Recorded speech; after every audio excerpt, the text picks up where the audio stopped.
right, here I am in the Cannon Building in D.C., and what is that smell? To ask the Ukrainians to help them cheat an election.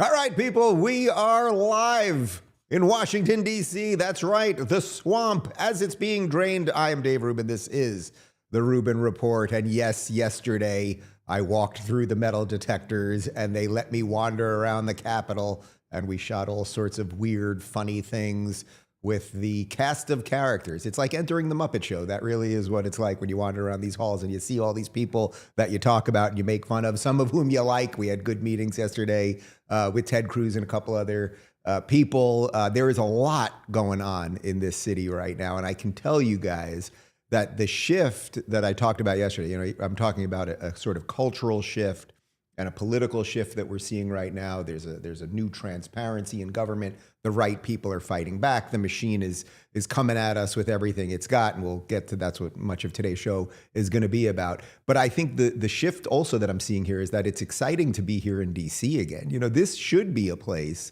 that everyone wants to come to, that's exciting and thriving, and that you come to and you can be proud of your country and everything else. And as a kid, I grew up in New York, but we would take trips to D.C. all the time with my family and school trips and everything else. And to come here and see these amazing monuments and buildings and to see the seat of American power, not in a scary way, but in a positive way, it should be a really cool place to be. And I can tell you that during the last 4 years of the administration, I came here many times. It was also during COVID. It was a nightmare here. It was an absolute nightmare, and it was desolate, and there were homeless people everywhere, and it's come back. It's been exciting to be out. So anyway, I'm feeling very good about our DC trip so far and what's going on in the government and everything else. Also, I should mention before we start that we have a Democrat coming on the show today. I cannot believe it, but Ro Khanna, congressman from Palo Alto, yes, communist California. We finally got a Democrat. We're going to shoot that right after today's show. And I'm very excited because we reach out to Democrats all the time and they rarely get back to us. And by rarely, I mean pretty much never. And so we're going to get into it and see what happens. In any event, there is a ton going on. So let's just dive right into it. The main thing at the moment is that the system, the machine, whatever you want to call it, it is not happy that Donald Trump in, basically 3 weeks, almost a month at this point, is doing the very things that he set out to do. And he's doing them with the very people he said he was going to do it with. And the machine doesn't like that very much. So check this out from Kyle Becker. Breaking: Obama judge, and bear with me on the reading here for just a moment. Obama judge blocks Trump's administration's freeze on federal funding. In a sweeping decision, a federal judge has blocked the Trump administration from freezing any federal funding, dealing a significant legal blow to the White House's efforts to withhold funds that are suspected of waste, fraud, and abuse of taxpayer money. Chief Judge John J. McConnell of the U.S. District Court for the District of Rhode Island issued the ruling, reinforcing a temporary restraining order previously placed on the administration. The court found that the government had continued to freeze funds despite prior legal orders, prompting the judge to mandate immediate compliance. The ruling states that all orders and judgments of courts must be complied with promptly and warns that ignoring the order risks contempt charges. The Trump administration had attempted to justify the broad funding freeze as an effort to root out fraud, but the court ruled that such an expansive pause exceeded lawful authority and violated the TRO. Judge McConnell's order requires the Trump administration to immediately restore all frozen funding during the pendency of the TRO, cease any federal funding pause under the directive until a ruling on preliminary injunction is made, take all necessary steps to ensure the TRO is fully implemented without delay, adhere to the TRO's plain text, preventing any funding pauses linked to the Office of Management and Budget's directives or the President's 2025 executive orders.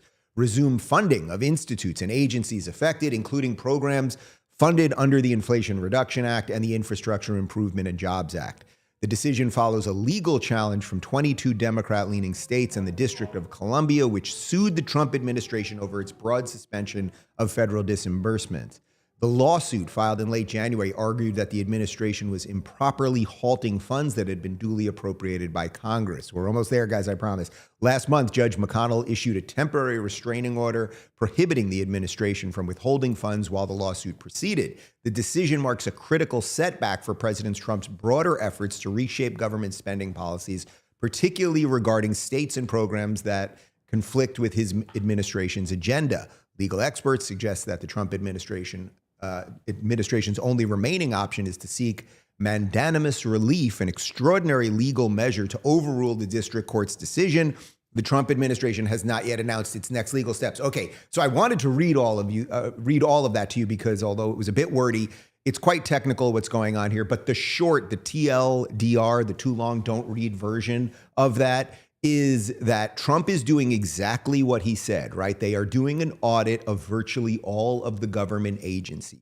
And we are now finding, and it's not just this judge, we are finding random judges throughout the country who I would argue are more activists than judges who are trying to stop him from opening up the books. That's all that's going on here. They're doing a pause on certain funding while they uncover the fraud and the negligence and all of the other stuff that we are now seeing with USAID, USAID, and so much more. That's it. Certain judges don't like it. So there is now a tension, you might say, between the executive branch, that's the president, and the judicial branch, that is the courts. Now, Elon Musk, who of course is leading an awful lot of the charge on finding this fraud, he tweeted this: "What happens is that those who want the government corruption and waste to continue will shop around the country for an activist judge to do their bidding. It is undemocratic and an unconstitutional power grab by a tiny group of radical leftists." Now, okay, so you might say, well, wait a minute. You're watching this and you're going, I'm not a lawyer, and Dave's not a lawyer, and Elon's not a lawyer. Maybe this judge does know what he's doing, and he's a judge. So why would he be an activist? Well, Kyle Becker found this. This is the radical Rhode Island judge who's trying to block DOGE's funding freeze. It all makes perfect sense now. And could we just go back to that image for just a second?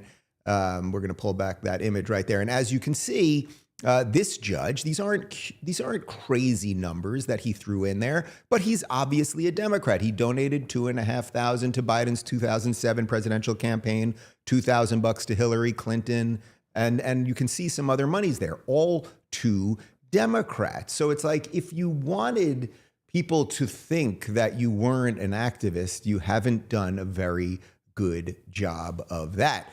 J.D. Vance tweeted this, and this really gets to the fight that we're in. Phoenix, can you scroll just a bit for me?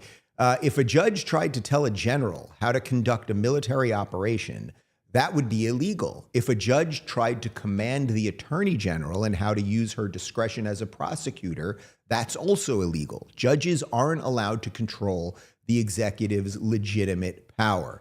So look, we are for sure in a fight right now. Donald Trump, and I think it's obvious what side of this I'm on and likely what side you are on. All that is happening right now, and we will have some legal experts on to discuss this further because this isn't going anywhere. They're going to find every activist judge they can to stop Trump at every turn that they can try to stop him. But all that's happening here is the government, the president of the United States, who won an election, is now doing his job. He's looking at the agencies. He's looking at where our money is spent. This is exactly what he ran on, right? We never get this level of transparency in government. We never get people in government who say something and then actually start doing it. And it happens to be related to where your money goes. You know, it's we the people. It's our cash that they've taken for us and used for giant slush funds. They've used for radical anti-American causes. They've sent overseas and a whole bunch more. It is not unconstitutional for us to see what our government is doing. But there is a major fight a brewing. We'll have more on that on the other side. But first, Hillsdale College. Start the new year by learning something new. One of my favorite traditions is setting New Year's resolutions. It's a chance to start fresh, set meaningful goals, and tackle exciting challenges. This year, I encourage you to resolve to learn something new, and Hillsdale College makes it easier than ever. Hillsdale College is offering over 40 free online courses. Yes, you read that right. More than 40 courses absolutely free. I'm currently taking Constitution 101, the meaning and history of the Constitution, Hillsdale's most popular course. Over 12 12 lectures, you'll learn about the political theory of the American founding and how it's been challenged throughout history. You'll hear directly from Hillsdale's president, Larry Arnn, and their expert faculty on topics like the Declaration of Independence, the Civil War, the progressive rejection of the founding, and modern liberalism. The best part, the course is self-paced, so you can start whenever and wherever it fits your schedule. Take action today. Go to hillsdale.edu/Dave right now to enroll for free. It's quick, easy, and completely cost-free. That's hillsdale.edu/Dave. Start your journey to learning today. Okay, so as Donald Trump goes in and once again does the stuff he said he was going to do, I know it's quite jarring for people. The guy that he's tasked to do much of this cleanup is Elon Musk.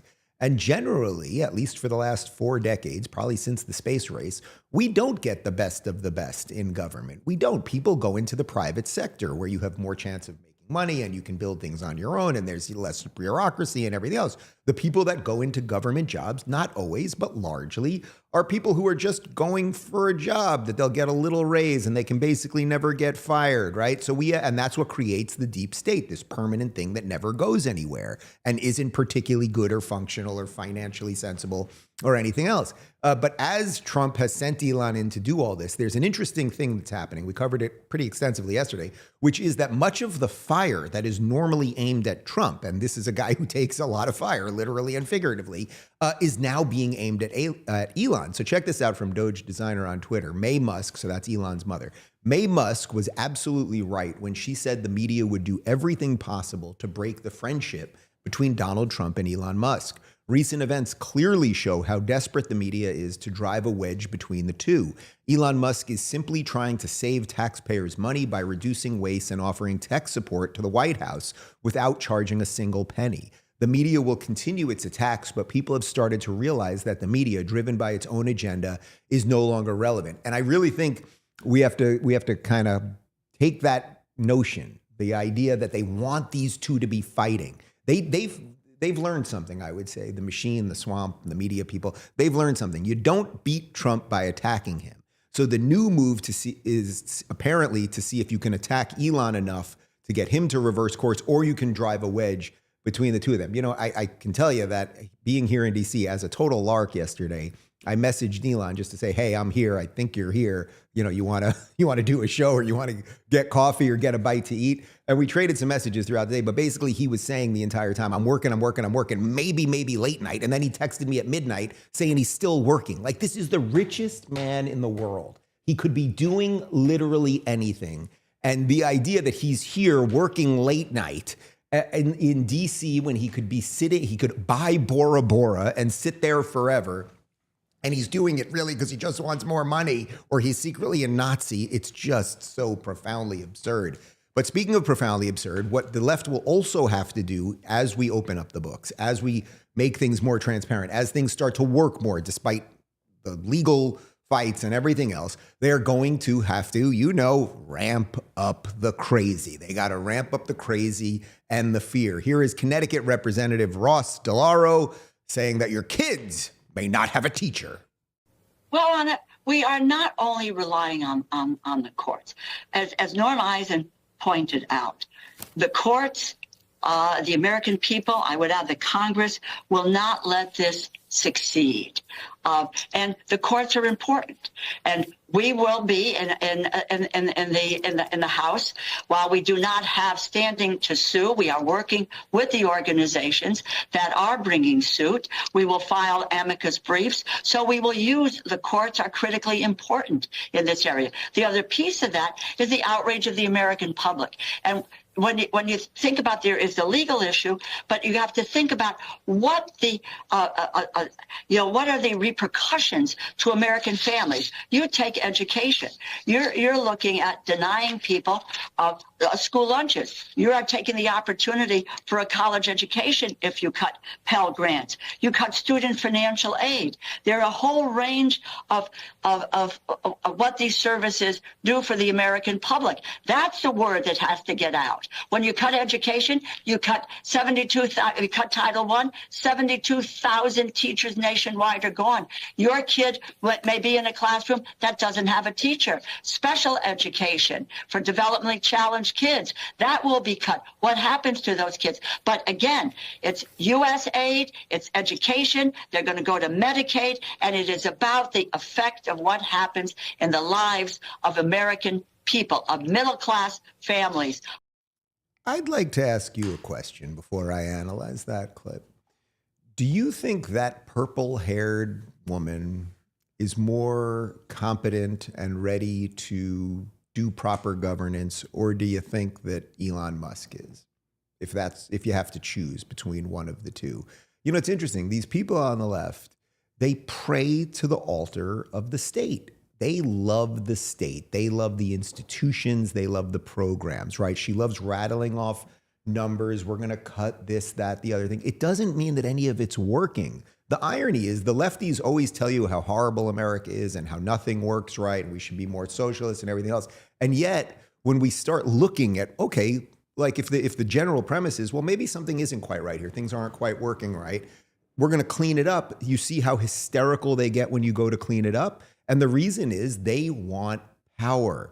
Nobody wants children not to get food, but that doesn't mean that the programs that are giving food to the kids or after school programs, that any of it's being run properly. Again, we're just looking at the books. As I tweeted out this morning, if you were running a business, I run a couple businesses, right? If I'm running my businesses in the production company that runs Rubin Report, if I called my accountant this afternoon and I was like, can I see the books? I just want to see, I have X amount of employees, how much we're paying them, and we're doing this on overhead and equipment and travel. Can I just see the books? Because I want to see how much money we're making, and are there any places to tighten this up and spend a little bit better and blah, blah, blah. And my accountant was like, no, you can't see the books.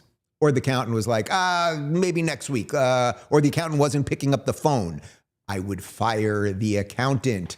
And these people, that purple-haired woman, she works for you, and don't forget it. Now let's jump over to Elizabeth Warren, because she's an interesting lady. Now, she loves murdering babies. That's the main thing about her. She really, really loves murdering babies. She also loves socialism. While she's worth about 60 mil herself, and I've seen her several times here in DC, and she wears these very, very expensive outfits and everything else. She is very concerned because Trump is shutting down the Consumer Financial Protection Bureau. This is a bureau that she helped create back in 2011 to make sure that, people weren't being screwed over by banks. Again, the intentions, what is it with Democrats? The intentions are always good. Did the agency do anything? Is it functional? Is it a giant slush fund? Well, we're trying to figure that out. But she's very upset, and she thinks that Trump's doing it because Elon wants your money on the Twitter machine. Elon Musk owns X, which has been losing money like crazy. So Elon has a plan for a new payment platform called X Money. Elon wants X Money to touch every part of your financial life. But Elon has got a problem. The financial cops. The CFPB is there to make sure that Elon's new project can't scam you or steal your sensitive personal data. So Elon's solution, get rid of the cops, kill the CFPB. This is like a bank robber trying to fire the cops and turn off the alarms just before he strolls into the lobby. Oh, lady. Okay, here we go. First off, no one is forcing anyone to be on X or Twitter. Now, is it possible that Elon's working on a payment system within X? It certainly is possible. He's hinted at it before, but no one's forcing you to be on it. You can still have your Bitcoin. You can still have your, US dollars. You can still do commerce freely. But if what you're really saying here, lady, is that Elon Musk bought Twitter, something that was losing money, got into the fight with free speech, lost all his old friends, had to move his businesses out of California because of Gavin Newsom once he was supporting Donald Trump, did all of that so that somehow he could skirt your financial regulations and get everyone to buy things. Like, it's just so profoundly absurd. What you don't like, Elizabeth Warren, is that he is creating things. He is building things. And you, as a millionaire socialist, you want to lock everyone into the system that has been pretty damn good for you. But we can all see through it now. So you've got nothing left other than hysteria, right? That's it. By the way, I don't know if you guys know this, but we're all walking around with a phone in our hand, right? And our phone in our pocket. And we all have computers and laptops and iPads and everything else. The world is going more digital. So we will start figuring out new ways to have commerce with each other. The reason they don't want digital wallets and why they hate Bitcoin, of course, is that that's peer-to-peer. That means if you buy something from me and we do this digitally, I can just send you digital currency and it has nothing to do with the government. And then, Elizabeth, you're out of a job. We see you, you crazy fake Indian bitch. Let's jump over to MSNBC. You're right. We've got our toes right on the edge of a constitutional crisis here. But here's the thing. It may be the case that Donald Trump is so full of confidence that he thinks he can wave his wand and whatever he wants to happen will happen. And in many cases, he will be right. For example, the Republicans in the Senate just go ahead and confirm people for jobs that they know they are not qualified for. So they will kowtow to him. But I don't think that's going to happen with the courts. And here's the next part. They may not be able to force Donald Trump to do something, but Donald Trump isn't actually the guy who puts in the orders and cuts people's paychecks. There's somebody else in the system who does that. And they're a click down from Donald Trump and a click down from that and a click down from that. And when a federal court issues an order and then gets people in front of them and says, you either follow that order or find yourself in contempt, now we're going to see whether or not those are people who are going to say, oh, but Donald Trump told me, and a judge is going to say, I don't care what Donald Trump told you. I'm telling you what the law is. You follow the law. And, my view right now is the courts are where we are hanging on to our constitutional structure. Absolutely absurd. If this was all the other way around, she'd be making the complete reverse argument and telling you that the courts were wrong and that we should pack the courts and everything else, right? That's what they were doing under Biden. We want to pack the courts so that scary Donald Trump and the Republicans will never get decisions made to them by the courts. So nothing she says is honest. Again, she's just protecting a system that has been very, very good to her. And also this phrase constitutional crisis, this might be the phrase of 2025. You are going to hear this relentlessly. All of them, Elizabeth Warren, AOC, Bernie Sanders, all the usual cast of characters from that crazy clown car that is the Democratic Party. They are all tweeting now and repeating the phrase constitutional crisis. We addressed this yesterday, but it's worth noting again.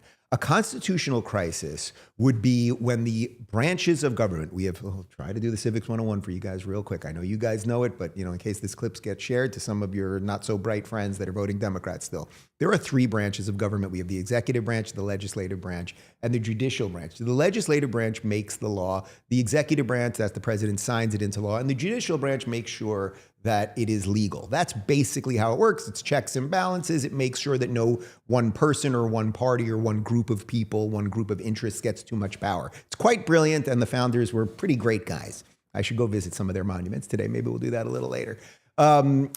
A constitutional crisis would be if one branch of government was using its authority to destroy or attack another branch. Now, that's what the Democrats are always doing, right? They always want the legislative branch to pack the courts, to fundamentally alter the way the courts can operate. That would be an attack and you could argue a constitutional crisis.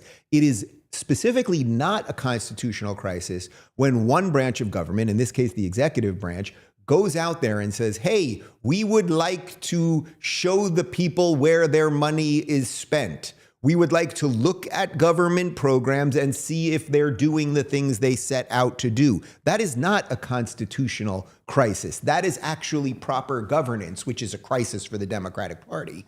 Well, you get it. Guys, let's talk about BHMD1 for a second, and then we'll have more on that fake Indian versus Donald Trump. We've been told our whole lives that wrinkle creams were the easiest way to look younger. Now, one doctor says that's nothing but old news. According to Dr. John Lake, the world-renowned Beverly Hills beauty expert, most wrinkle fixes on the market are nothing but glorified moisturizers. They hardly make a dent on your appearance, and some can even be harmful to your skin, he said. Recently, Dr. Lake has focused his attention away from mainstream cosmetic practices. Why? So he can pursue a revolutionary anti-aging breakthrough, one that some experts say could empty the wallets of the cosmetic industry. It's almost like Photoshop for your face. You may even be mad after seeing how easy it is to visibly erase your wrinkles from view, Lake told reporters. His personal clients have dubbed his new do-it-yourself technique the age rewinder method because it can take years or even decades off your appearance in under 2 minutes. In light of this amazing breakthrough, Dr. Lake has released a step-by-step video to the public, free and uninterrupted, where he outlines exactly how to use this simple solution from home. You can find out more about this yourself right now. Go to bhmd1.com/Rubin or click the link in the description box below. That's bhmd1.com/Rubin. Again, go watch the video at bhmd1.com/Rubin right now, or just click the link in the description box below. All right, so I mentioned a moment ago that Elizabeth Warren in 2011 helped create something called the Consumer Financial Protection Bureau. I don't think we have to go into all of the specifics of what it does or how or whether it's doing something good or bad or anything else. It's just another government agency created by, in this case, Senator Elizabeth Warren, right? We are allowed to look at every single agency and say, okay, we took money from the people and we gave it to this agency. Is this agency doing anything, or is it doing it effectively? That's all we're doing right now when we're pausing things. And by the way, you know, this pause that we're going through where you might argue, okay, it's a little bit of a bump in the road, you know, what's happening with our agencies and are we cutting money appropriately and everything? Donald Trump and Elon Musk actually made a point of saying that during the campaign as well. Do you remember Elon Musk saying there's going to be a pain point?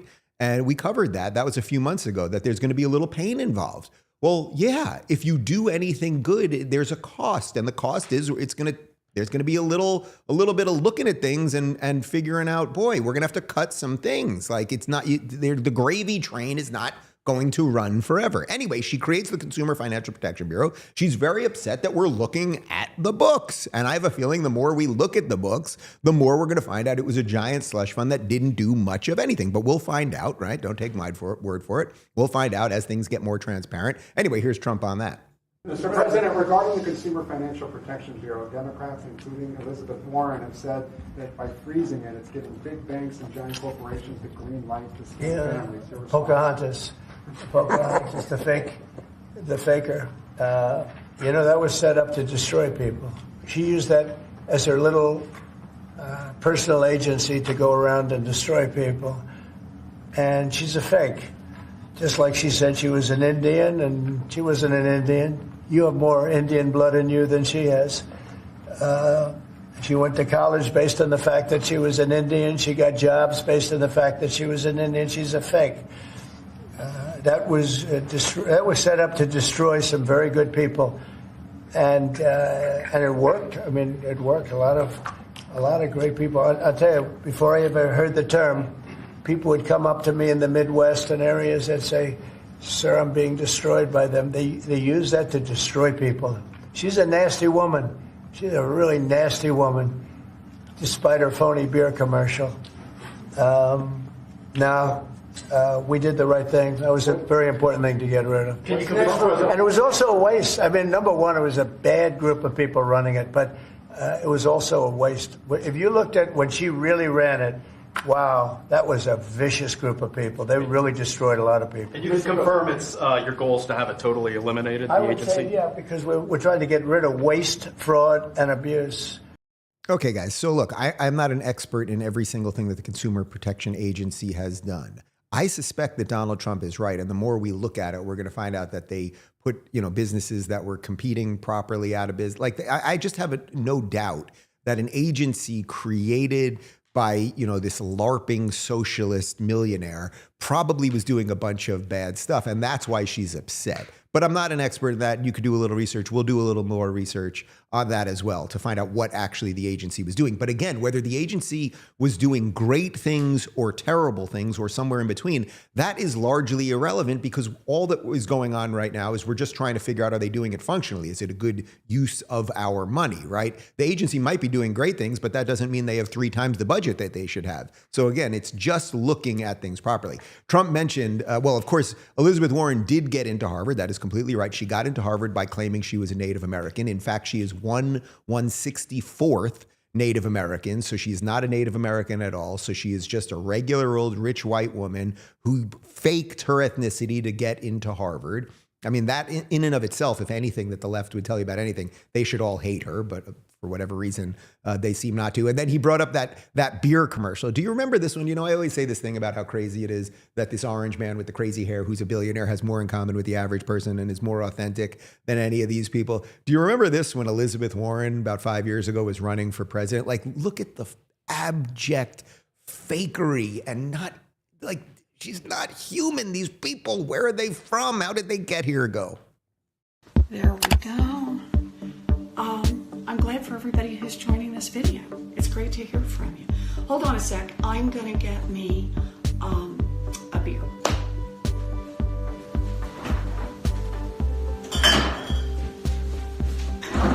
Hey, Glover, my husband Bruce is now in here. You want a beer? No, I'll pass on the beer for now. You sure? Okay, say hello to folks. Yes. So, this is my sweetie. Hello. He's the best. And I'm crazy. I love you too. Thank you for being here. Pleasure. I'm glad you're here. Enjoy your beer. So, who have we got here so far?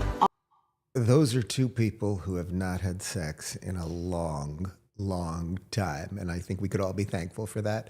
I'ma get me a beer. And then she introduces her husband. And it's just like, they're all gross and fake. I'ma get me a beer. Because that's how you really speak, Elizabeth Warren. It's like Hillary Clinton with her hot sauce, or AOC changing her accent, whether she's in the South or she's in the Bronx. Like, these people are so deeply inauthentic. And I think that deep inauthenticity is deeply connected to why they are slaves to the machine. The machine gave a bunch of people who don't deserve your attention or your respect, it put them in positions of power. So they bow to it to stay in those positions of power forever. And then along comes the orange man with his billionaire friend saying, you know, we like people. Like, who do you think likes people more? Do you think Elizabeth Warren really likes people? We know she wants to kill an awful lot of babies and close down centers where they help women who are thinking about having abortions for instead they could maybe raise that child or get some other services or put it up for adoption or something else.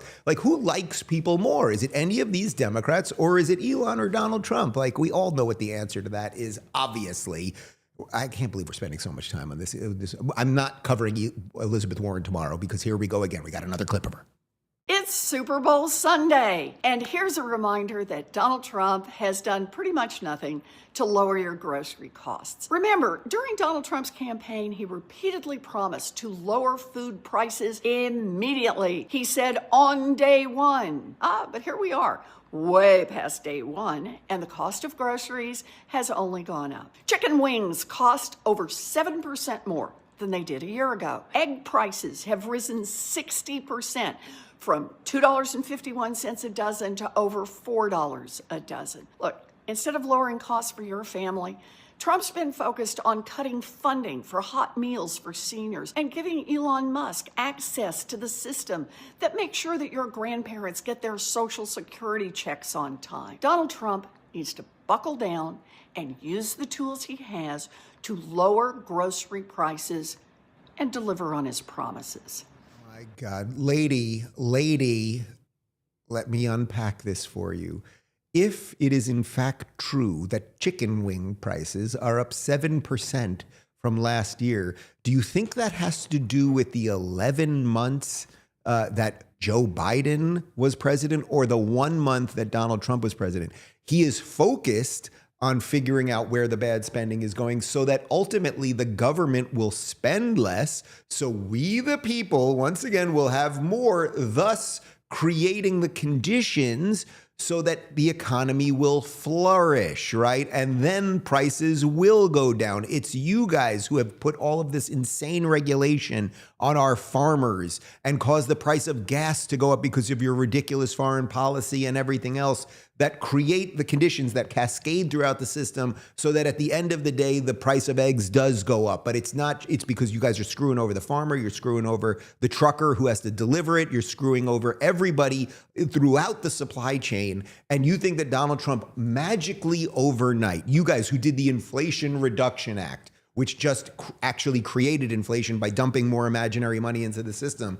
You guys think he can just figure that overnight? So when Donald Trump said on day one he's going to start dealing with it, he has been dealing with it on day one. You don't necessarily see the prices go down immediately, but as we get rid of regulation, as we have monetary policy that makes sense, and as we figure out where our spending is going, and as we can hopefully lower taxes and lower regulation on everybody, that will get the economy going.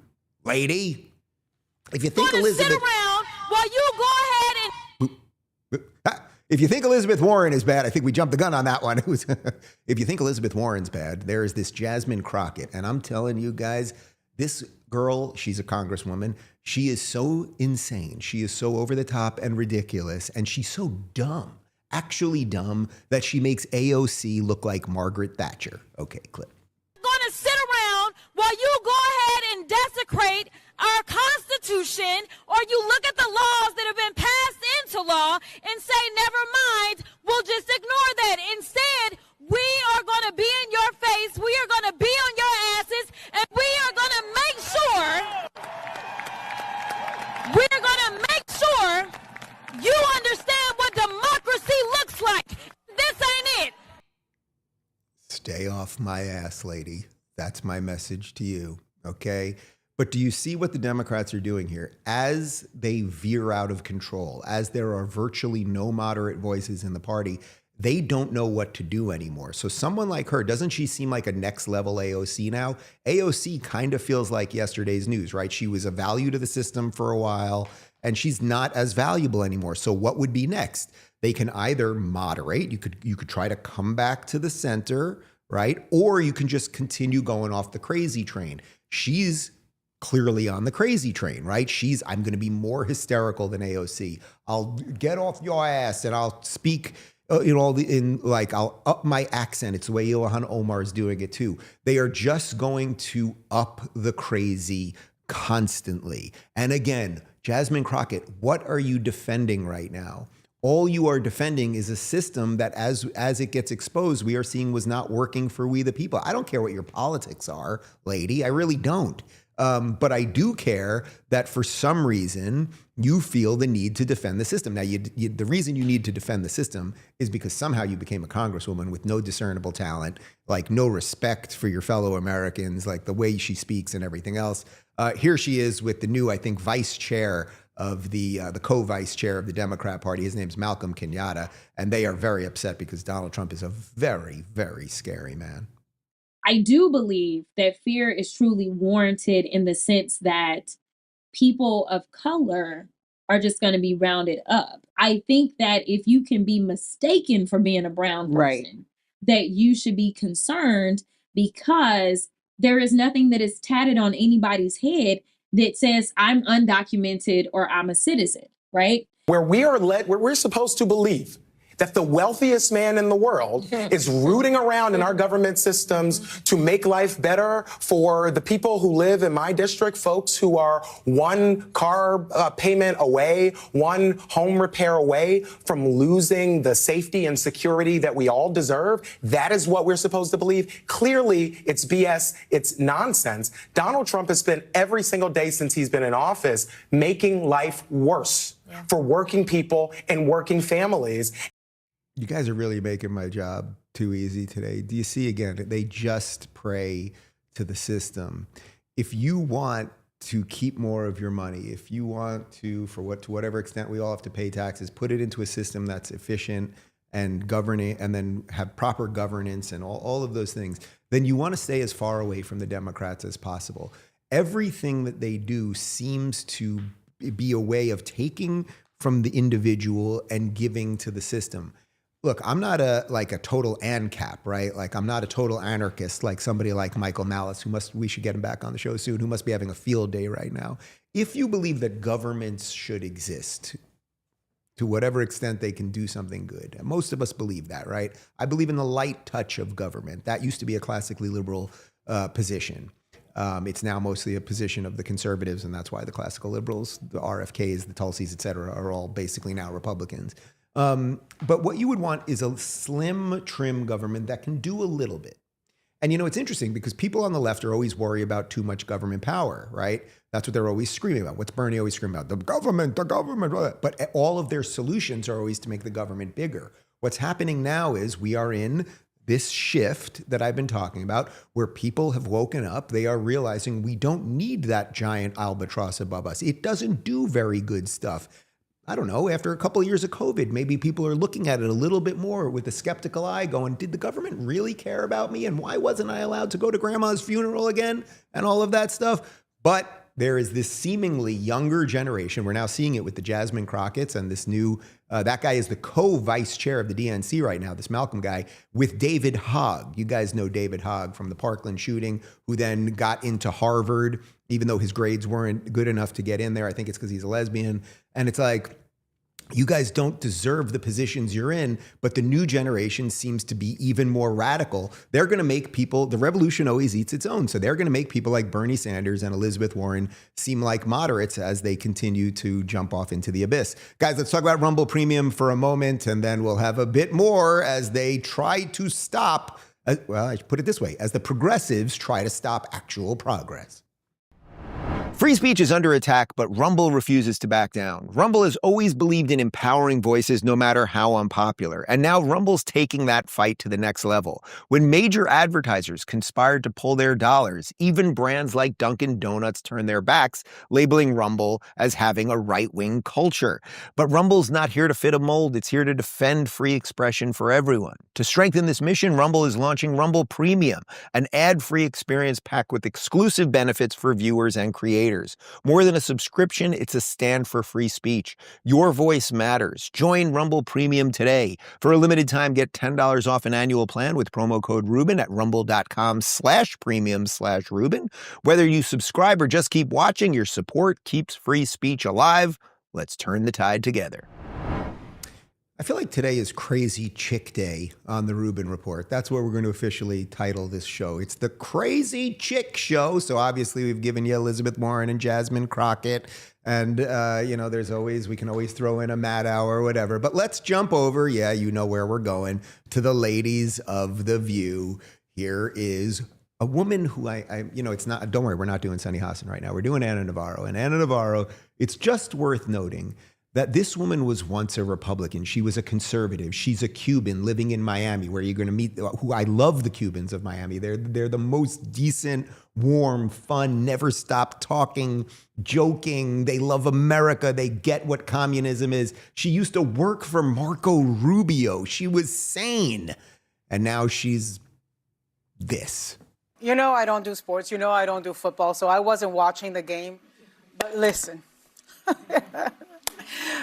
I think today Donald Trump is going to sign an executive order banning black people from halftime. Because... I didn't watch the Super Bowl either. We got the kids a fish tank and we went to Petco and we filled it up with fish. It was actually totally fun and it was a great day. So I didn't watch the game either. I'm not a huge football guy, but I did see some of the highlights in Kendrick Lamar halftime. Like, nobody cares. Nobody cares if he's black or white. I get it's just a joke. But it's just their way. It's her subtle way of just trying to rehash racism again. It's like that is what it is. That it's nothing more than that. And they just want you to think that no matter what, that Donald Trump is a racist. And it ain't true. And interestingly, one of the things I've been saying is, as much as it seems that wokeness is dead and we're moving on and everything else, that it has to run through the system. Right? There are movies that are still in the can that were made 2 years ago that are going to be released. There are TV shows, there are articles to be written and books to get out. It doesn't all get out of the system overnight. And some of that was on display during the Super Bowl itself. And because this is the Crazy Chick episode of the Rubin Report, here is Joy Reid. But I also want to talk about the commercials, because what actually surprised me, I was kind of expecting that all of corporate America had walked back from any kind of wokeness in terms of their ads, because they're all like, no DEI. I'm sorry, but the commercials were like, girl power. Look at this little girl with her potato. Empower women, empower senior women. What was going on with these commercials? Joy, there have been so many studies that have come out from the McKinsey Group that show that these companies make billions of dollars by being inclusive. Culture is woke, and I think the society wants D&I. You know, corporate America might be backing away because of Trump, but at the end of the day, this is what sells. I mean, Kendrick Lamar was chosen to be the halftime act for a reason. Hip hop is driving culture, not just here in this country, but around the world. Across the pond, it's happening. So having that inclusion, that diversity is catering to a younger audience who's actually going out and buying these products. They're the ones that are making these companies very wealthy, and D&I or DEI is what really does drive the dollar. I mean, they're going to say what they have to say and take the knee to Donald Trump in order to appease him, but they still want to sell dollies. They still want to sell clothes. They still want to sell their products. And the village people performing for Trump is not going to do it. Right-wing culture is not hot. It's just, you know, they may have the presidency, but they don't have the culture. It's just not, it's not hot. Sorry, village people. Not at all. And I think that what Kendrick said in the beginning, that the revolution will not be televised. You picked the right time and the wrong guy. To me, that was the whole, performance and the whole, commercials, all of it. The revolution was televised last night, period. God, that woman's a retard. Just because there were commercials that said girls should be empowered or a black guy was doing the halftime show doesn't mean that you guys have the culture. You guys have largely lost the culture, which is why you're the brunt of all of the jokes now. It's why I can say the word retard again. It's why people are being funny again, and that there is a movement now that it is cool to support the president because he's for freedom and being pro-America. And most of what you guys are selling is nonsense, and people know it. It's not evidence that people like DEI because a black guy sang at the halftime show. Nobody cares. Nobody cares if it's a black guy or a white guy. Now, interestingly, if it had been a white guy, had they just chosen some white country singer, I know the kids like, what's his name, Morgan Wallen right now, you would have probably done a show saying this proves that white supremacy is here and everything else. And it's like, no, it would have proven that people like Morgan Wallen. That's it. But I, to some extent, feel bad for you people because you're in a prison of your own making, of your own mind, where everything at the end of the day will be whittled down to the color of your skin and your genitals. And it's a miserable, miserable existence, i.e. the Joy Reid human being. But let's continue on the crazy chicks of the Rubin Report special. Here's Ayanna Pressley.